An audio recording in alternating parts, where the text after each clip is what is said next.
Calling all rich little broke girls. If you're obsessed with writing down goals, but you always forget them, this one's for you. Welcome back to Rich Little Broke Girls, the only podcast for aspiring housewives and CEOs. Before we get into it, we need to talk. Miss Kimmy can't keep running her business without some feedback from my Rich Little Broke Girls. So take 20 seconds to leave a 5-star review with a compliment. It doesn't have to be true, but it has to be in writing.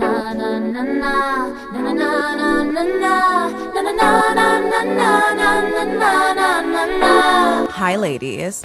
Class is in fucking session. I am not playing games with you this year. I am not playing games with me this year. No games will be played this year. I have never been more focused. I have never been more organized. I feel like last year was all about creating systems, right? Like systems that would hold me accountable, systems that would help me achieve my goals, and systems that honestly close the gap between who I think I am and who I actually am. Q4 of 2025 was one of the most successful quarters of my life. One of the most successful quarters of my existence. Of the 28 years that I have been on planet fucking Earth, Q4 of 2025 was my most successful. First and foremost, I earned 6 figures last quarter.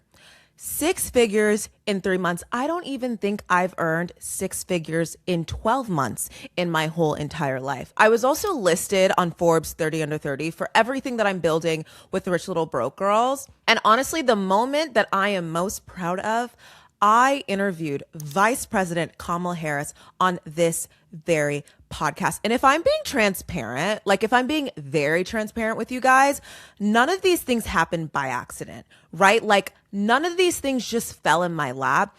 I positioned myself for each and every one of those opportunities. And so today I want to share how I set goals, but more importantly, how I achieve them. This is not like manifestation talk. This isn't like woo-woo. It's a very practical system that involves mindset, structure, accountability, and process. More than anything, I do not want you to keep writing down your goals and forgetting them, or getting to the end of the year and having no idea what your New Year's resolution was. That is tired. That is played out. You need a better system. So this is what I do, and I hope it works for you too. No one really talks about this, but your goals reflect how you see yourself, right? They're a reflection of your self-worth. Your goals literally reveal who you think you're allowed to be and what you think you're allowed to want. So before you start setting goals, it is so important to put yourself in an abundance mindset, right? A mindset that understands that you get what you want by trusting that there are infinite ways for what you want to reach you. A mindset that expands what you think is possible, because abundance isn't just about getting more, it's about believing there is more. A lot of times when you sit down to set goals and to make plans for your life, 9 times out of 10, your self-worth hasn't caught up to your desires, right? Your self-worth hasn't caught up to what you actually want. And that creates what I call a permission gap. So your self-worth could be at a level 2, but everything you want for your life might be at a level 10. So the space between those two levels is the permission gap. One of my really good friends, Chris Haraldson, she's been on the podcast a million times. You should go listen to her episodes. She always reminds me that sometimes you don't get what you want because you haven't given yourself permission to want it. And as a result, you end up limiting yourself, right? You end up asking for less. You end up making goals that are smaller than what you actually want without even realizing it. And it's really important to remember that this has nothing to do with your capability. It has everything to do with your self-worth. This has happened to me so many times. In fact, it happened to me last quarter when I was setting my quarterly goals, which I'll tell you how to do that later in the episode. But basically, at the beginning of each quarter, I set quarterly goals. I have an accountability partner, and we'll meet and we'll kind of figure out what is our focus for the quarter. So my accountability partner, who is a really, really, really good friend of mine, she came over to my apartment and we were just talking through our goals. And as we're writing these quarterly goals, we always make sure that we include one monetary goal, right? Like one revenue goal. How much money do you want to earn this quarter? And so as we're talking through our goals, I told her what my monetary goal was, and it was 5 figures. And when she read off her monetary goal, it was also 5 figures. And she was like, Kim, that doesn't really make any sense because you are way farther ahead of me in terms of your journey. You have a bigger audience. You have larger rates than me. Why do we have the same monetary goal? She's like, you need to double your goal. And honestly, it made me feel so uncomfortable to even think to double the goal. I felt like there is absolutely no way in hell that I could ask for 6 figures. There's no way in hell that I'm going to earn 6 figures in this quarter. But she's like, Kim, double it. As uncomfortable as I was, I doubled it. I wrote down a way bigger number that I even thought was humanly possible. I was so uncomfortable. I was tense. I was nervous. It was really embarrassing to even write down or say out loud. And that was very clearly a moment where I wasn't giving myself permission to want what I actually want, right? Which was to earn 6 figures in a quarter. So I was like, you know what? Let me just play it small and write a smaller number on this piece of paper. But luckily, I have an accountability partner who's going to look at me and say, Kim, you are playing way too small. Kim, you need to double it. Kim, like, think fucking bigger, dream fucking bigger. And so whatever, I doubled the number. Now it was a 6-figure monetary goal. And I was like, you know what? Fuck it. We'll see if it happens. The next day, as in within 24 hours, 3 brand deals hit my email, amounting for 50% of my monetary goal. So had I left the smaller number on that piece of paper, I would have achieved the goal in 24 hours, which is really a sign that my initial goal was too small, right? And for some reason, I was so uncomfortable. I didn't want to give myself permission to ask for more. I kid you guys not, by the end of that month, I had hit my Q4 monetary goal and I had already earned 6 figures. From that point on, it was literally just icing on the cake. It was the most insane thing ever. But again, it shows that I was playing too fucking small. You know how people say your dreams should scare you? Right? Your goals should scare you. If they don't scare you, they're not big enough. I feel like this story is an example of that. I believe that shit. Your goals should scare you, right? If they don't scare you, then they're not big enough yet. I could have left the 5-figure goal on that piece of paper and been so comfortable with that number. And within 24 hours, I could have reached it.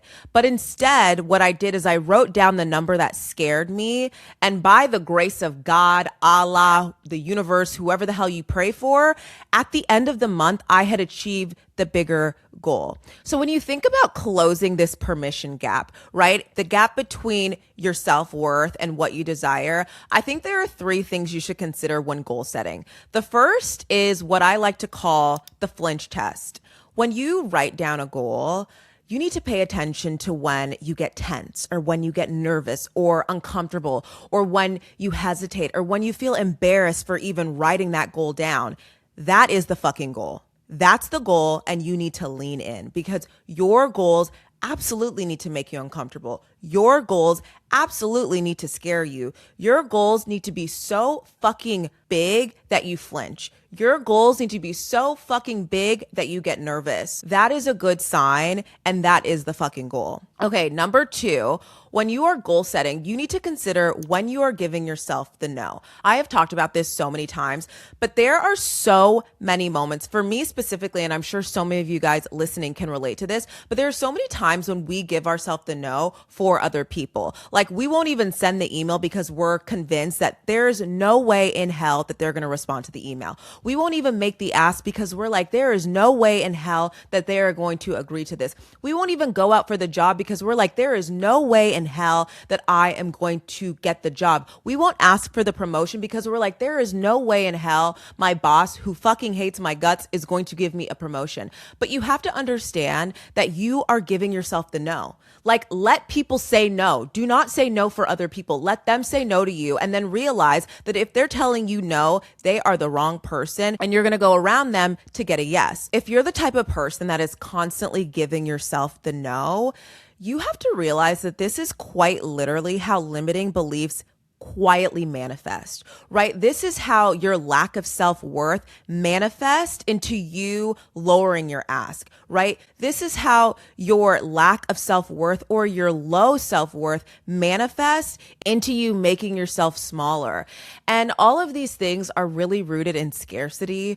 All of these things are really rooted in a fear of failure. And all of these things are absolutely rooted in a lack of self-worth. So really, really, really try to pay attention to when you're giving yourself the no, right? You're stopping yourself from making the ask. You're lowering the ask because you're so afraid that they're going to say no anyway. So you know what? I'm not even going to make the ask. Pay attention to when you're doing it and then stop. Realize, you know what? Actually, I'm going to make the ask because I want to limit myself and give myself the no. This is only further proof that this is the ask that I need to make. This is the goal that I need to go after. This is what I need to be doing because I'm nervous. I'm uncomfortable. I want to lower the ask. I want to make myself smaller in this moment. You know what? Fuck that. I'm going to go after this thing. The third thing you want to do when you're goal setting and closing that permission gap is to look in the mirror, right? Because your goals reflect how you see yourself. Your goals are a reflection of your self-worth. They're a reflection of who you think you're allowed to be and what you think you're allowed to want.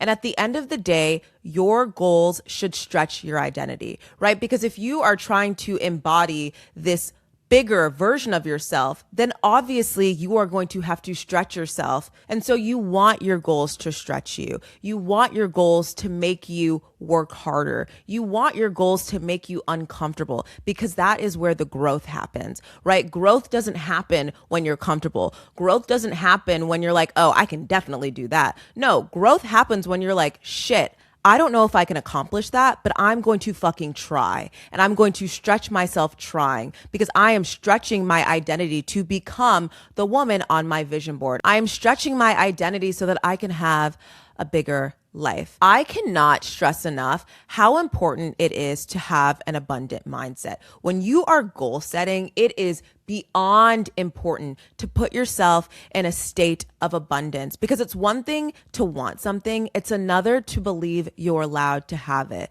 So give yourself permission to have the life you actually want because life meets you at the level of your audacity and you can't ask life for something you're too afraid to name. So before you start working on your goals, really ask yourself, if no one could judge me, punish me, or be disappointed, what would I actually want?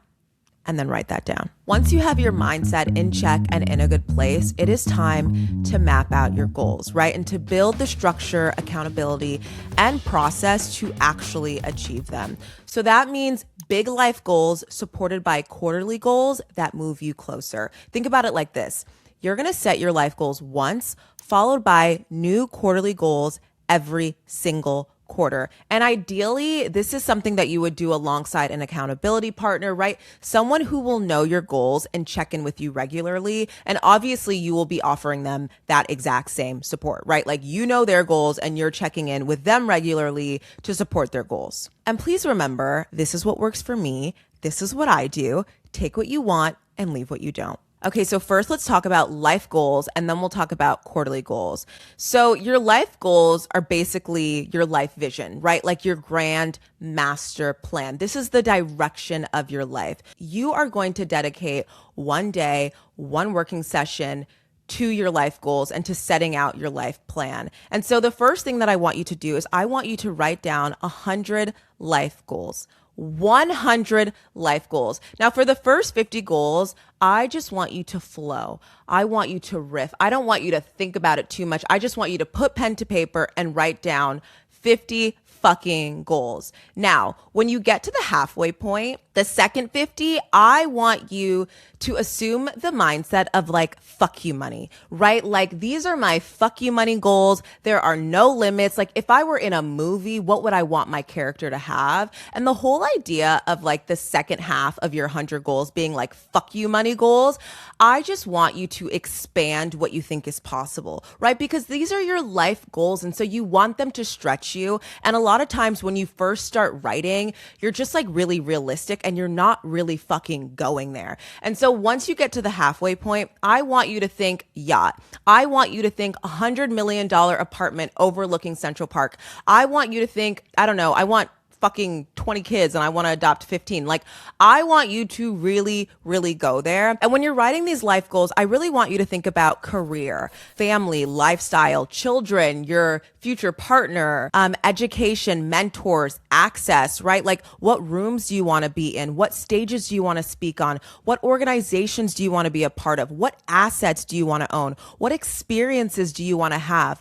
Like, really fucking go there. So once you've defined your 100 life goals, you have them all written down. Step 2 is to organize your 100 goals into relevant categories. And you can use AI for this. You can literally just like throw your 100 life goals in there and ask AI, hey, can you organize this into relevant categories? And it absolutely will. A few of my categories are education and intellectual impact, entrepreneurship and business, personal brand, lifestyle, legacy, relationships, family, networking, mentorship, and then public life. This next step is totally optional and really dependent on how granular you want to be with your life goals. But the next thing that you can do is you can organize your goals into a 4-window timeline. So that looks like short term, which is 1 to 2 years, midterm, which is 3 to 5 years, mid to late term, which is 6 to 9 years, and long term, which is 10 to 20 years. And I actually added age ranges for each window. So for example, long term is from the ages of 40 to 50. Again, this is totally up to you if you want to organize your 100 life goals into a 4-window timeline. It might be unnecessary to you. It might be a little too granular. It might be something that you may not particularly use, but I will say that it is nice to just see your life goals in a timeline, right? Like, okay, this is what I need to achieve in the next 1 to 2 years. This is what I need to achieve in the next 3 to 5 years. This is what I need to achieve in the next 6 to 9 years, and so on and so forth. But it's really up to you. And step 3 is totally optional. Our final step for setting life goals, which is honestly one of the most important, is to create monthly check-ins. Because why? Because I don't want you to keep writing down your fucking goals and then forgetting about them or forgetting them or not revisiting them and then making a new set of goals every single goddamn year and a new fucking New Year's resolution every goddamn year. No. If you're going to take the time and the effort into creating a life vision, then every single month you need to check in, you need to revisit. So the first Monday of every month, I meet up with my accountability partner. We read through our life goals. We cross off what we've achieved. We highlight goals that are in motion. We annotate if we like met someone relevant to helping us connect the dots to one of our goals.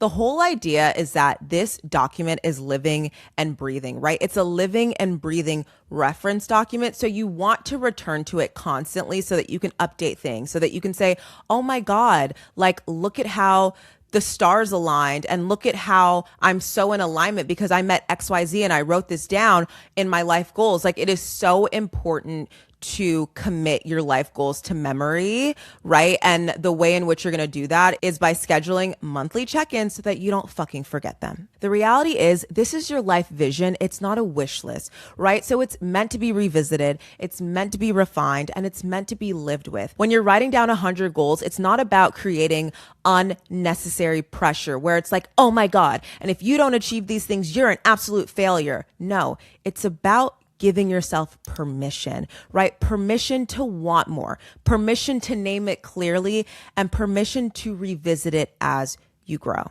Stick with me. Hi ladies, it's Kim from the editing booth. If you're feeling overwhelmed and you want to do this together, you can book a session with me. I've added a link to the description, but this is very easy, very effective, and very straightforward. Okay, back to the episode.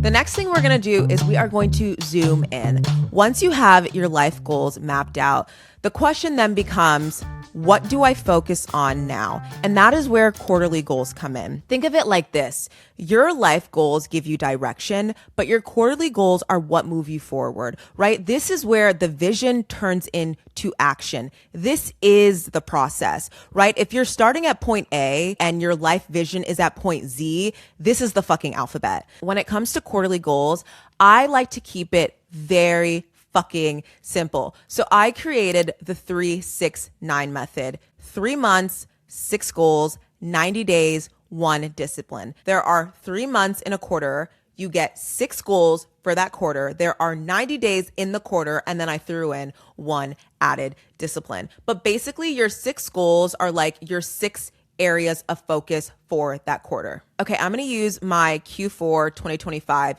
369 strategy just as an example as you're thinking about your quarterly strategy, your quarterly goals. Obviously, goals are very personal to you. Goals are very personal to your business. I'm not going to share mine explicitly, but I'll just give you kind of the overarching theme, the overarching categories that I was focused on last quarter. Okay, so I had 2 separate event execution goals because I had 2 separate events that I needed to execute. So I had 2 separate goals. Then I had a business strategy goal. I had a metrics goal, right? That looks like numbers, that looks like engagement, that looks like things like that.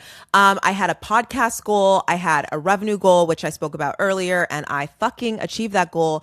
And then my discipline for Q4 2025 was planning.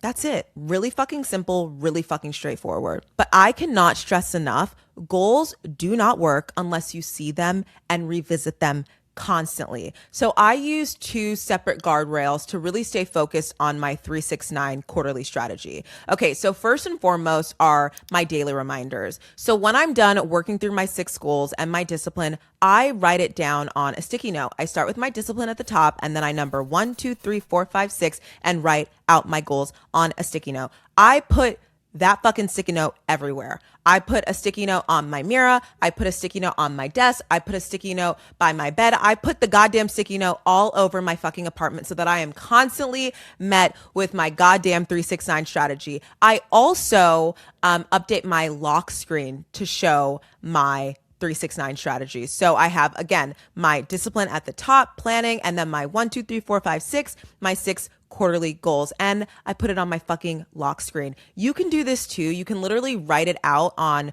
your notes app and then screenshot it and make it your lock screen. Or if you're a little bit more creative like I am, throw that shit into Canva, design something, but just make sure that you can see your fucking goals and your discipline for that quarter. And I swear to God, every single time I open my phone, I see my goals. Every single time I'm sitting at my fucking desk, I see my goals. Every single time I'm doing my makeup, I see my goals. Every single time I wake up and look over to the side to turn on the fucking lamp, I see my goals. You have to revisit your goals. You have to fucking see your goals. You have to become one with your goddamn goals. Okay, so that's the first guardrail, right? It's the daily reminder, sticky notes, and then my lock screen. And then my second guardrail are those check-ins. So for the life goals, I have monthly check-ins every first Monday of the month.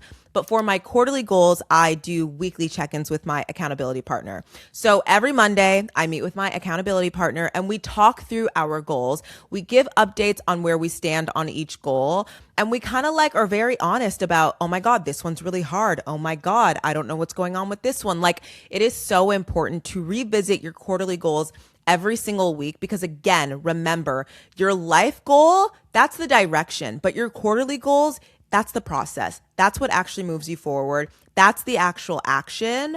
That's what's going to get you there. So it's so important to revisit your goals and to be constantly reminded of your goals and your focus, because your 369 strategy is the plan, but you have to work the plan. And in order to work the plan, you have to constantly revisit the goddamn plan. I cannot stress that enough. I know I sound like a broken record, but a lot of you are going to write down your fucking goals and then you're never going to revisit them and you're never going to achieve them. The only way you're going to fucking achieve your fucking goals is by constantly reviewing them and updating yourself with where you're at with each of your goals. Point blank, period. I do have one tip when it comes to setting your quarterly goals. I think it's really important to balance your goals with outcomes and also how you're going to achieve the outcomes. So say, for example, I have a monetary goal of earning $500,000 this quarter. I don't, but let's just say that I do. That's amazing. That's a huge goal. Oh my God, I really fucking hope you can achieve it.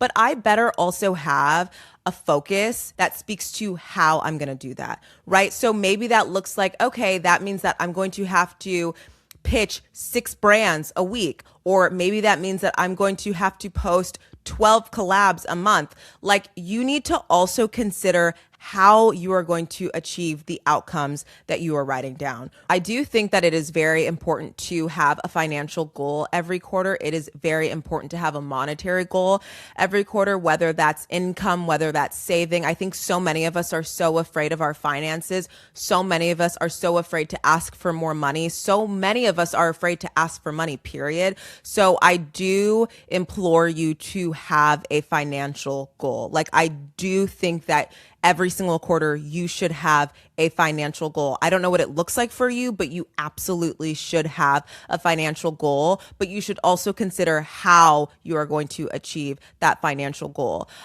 Putting finances just kind of on the side for now, if you're thinking about, right, the outcome versus the how, another example could be some people might write down, find a new best friend or meet the man of my dreams.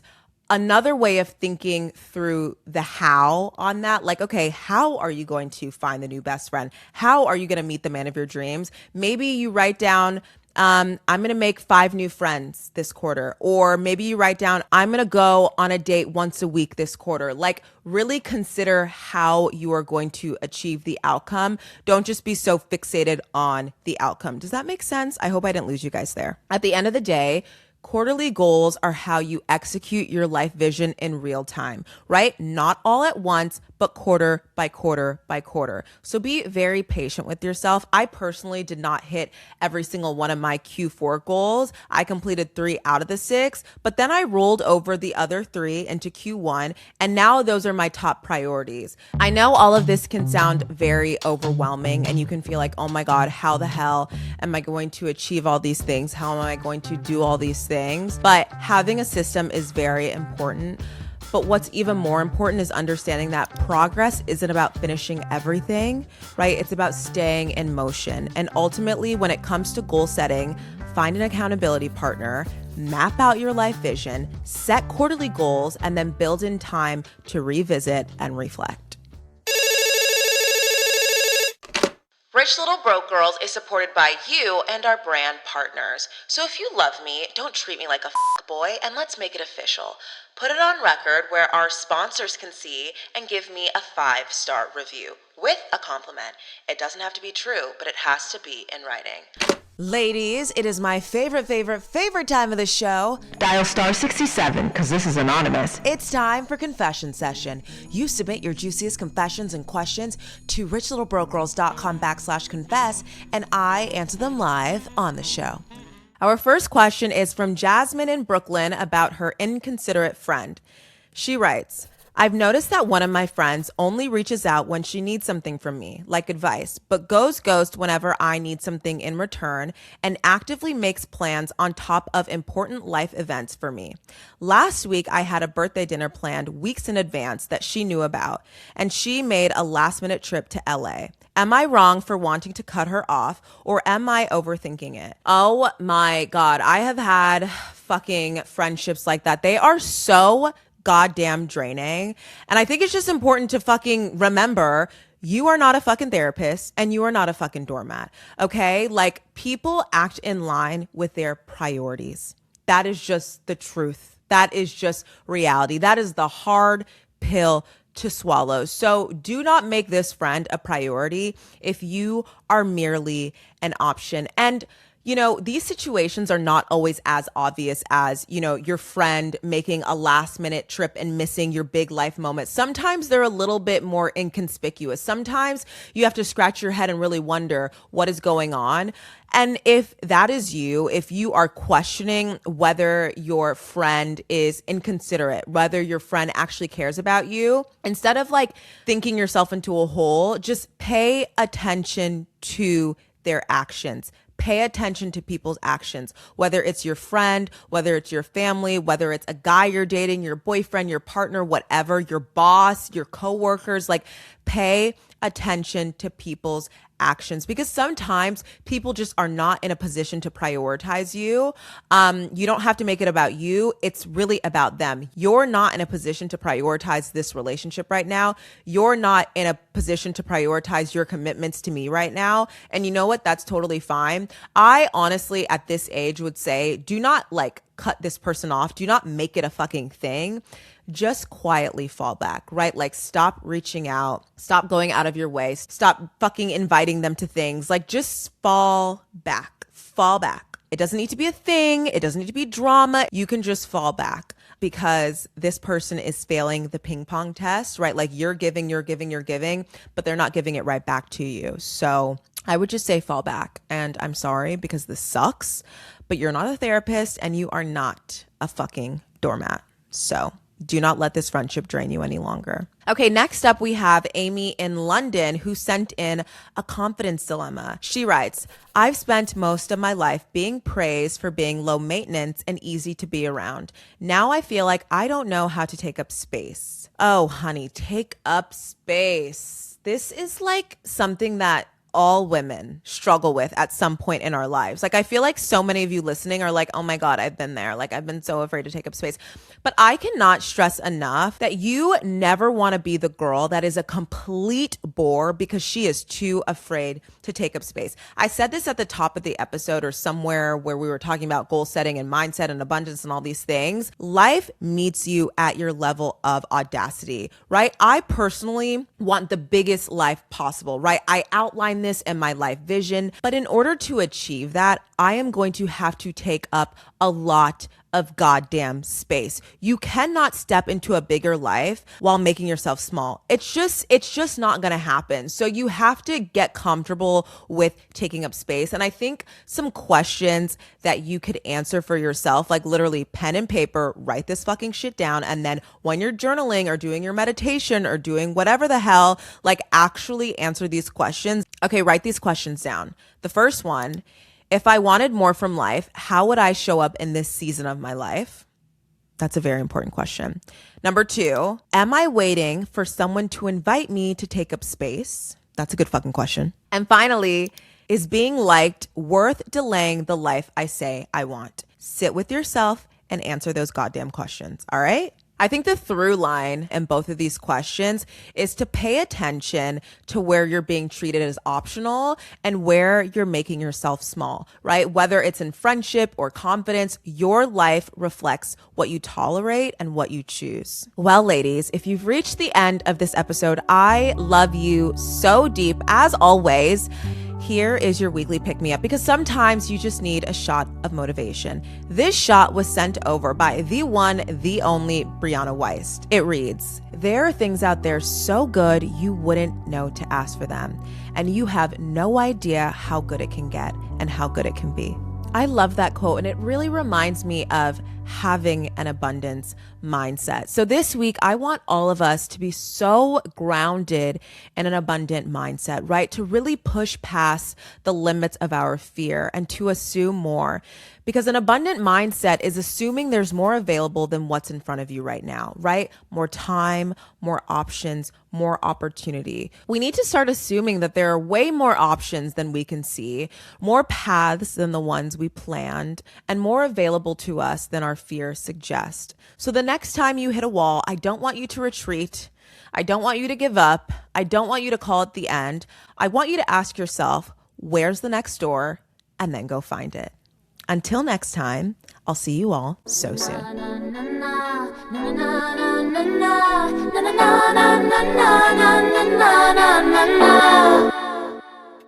Yeah, wait, before you go, leave me a review with a compliment.